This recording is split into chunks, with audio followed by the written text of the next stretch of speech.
સુરતમાં કળિયુગી પુત્રની હેવાનિયતનો video viral થઈ રહ્યો છે। નિષ્ઠુર પુત્રએ ઘરકંકાસમાં માતાને માર માર્યો। કતારગામના ડાભોલી વિસ્તારનો વિડીયો। ત્યારે માતાએ પુત્રના મિત્રને ઘરે બોલાવતા હોબાળો થયો હતો। મિત્રની સામે જ પુત્રએ માતાને વાળ પકડીને મારી હતી। મિત્રોએ પણ અપશબ્દો બોલી પુત્રને માર માર્યો હતો। આ વિચિત્ર ઘટના સામે આવી છે કે જ્યાં પુત્ર દ્વારા માતાને માર મારવામાં આવ્યો છે। કળિયુગી પુત્રની હેવાનિયતનો આ વિડીયો વાયરલ થઈ રહ્યો છે, જેમાં નિષ્ઠુર પુત્રએ ઘર કંકાસમાં માતાને માર માર્યો હોવાની ઘટના સામે આવી છે।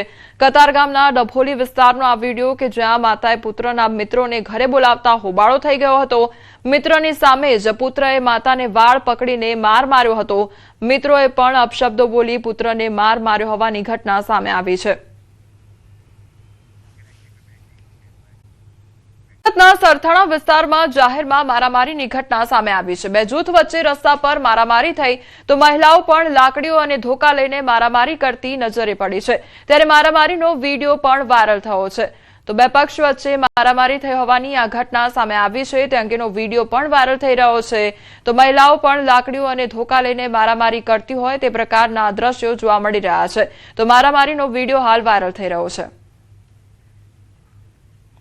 તો સરથાણા વિસ્તારની આ ઘટના સામે આવી છે કે જ્યાં જાહેરમાં છૂટા હાથની મારામારી કરવામાં આવી છે। બે જૂથ વચ્ચે બોલાચાલી થઈ અને ત્યારબાદ મામલો બીચકતા મારામારી થઈ હતી। તો મહિલાઓ પણ મારામારી કરતી નજરે પડી છે। લાકડીઓ ઉઠાવીને મારામારી કરવામાં આવી હતી। તે અંગેનો વિડીયો પણ વાયરલ થઈ રહ્યો છે।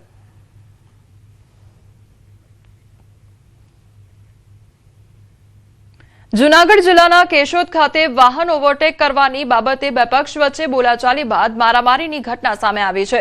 બસ સ્ટેશન નજીક બનેલી આ ઘટનામાં પહેલા સામાન્ય બોલાચાલી બાદ બંને પક્ષો વચ્ચે સમાધાન થઈ ગયું હતું, પરંતુ થોડા સમય બાદ ફરી બબાલ સર્જાઈ હતી। મારામારીની ઘટનાઓ નજીકના સીસીટીવી કેમેરામાં કેદ થઈ ગઈ છે। ઘટનાના પગલે પોલીસે બે શખ્સો સામે ફરિયાદ નોંધાવી તપાસ પણ હાથ ધરી છે। તો જૂનાગઢની આ ઘટના કે જ્યાં બે પક્ષ વચ્ચે મારામારી થઈ હતી, પહેલા મામલો સમાધાન સુધી પહોંચ્યો હતો અને ત્યારબાદ અચાનક જે એક પક્ષ છે તે ત્યાં આગળ આવી પહોંચ્યો અને મારામારી કરવામાં આવી હતી। તો તે અંગેના સીસીટીવી ફૂટેજ પણ સામે આવ્યા છે। તો મારામારી મામલે બે શખ્સો સામે ફરિયાદ પણ નોંધવામાં આવી છે। પોલીસ દ્વારા વધુ તપાસ હાથ ધરવામાં આવી છે।